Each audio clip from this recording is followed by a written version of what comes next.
लोटांगण वंदिन चरण डोळ्यान पाहिन रूप तुझे प्रेमे अलंगिन आनंदे पूजन भावे ओवाळीन म्हणे नावा त्वमेव माता पिता त्वमेव बंधुश्च सखा त्वमेव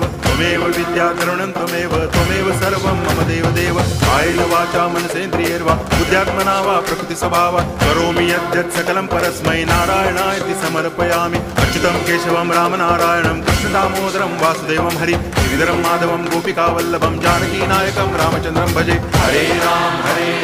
राम राम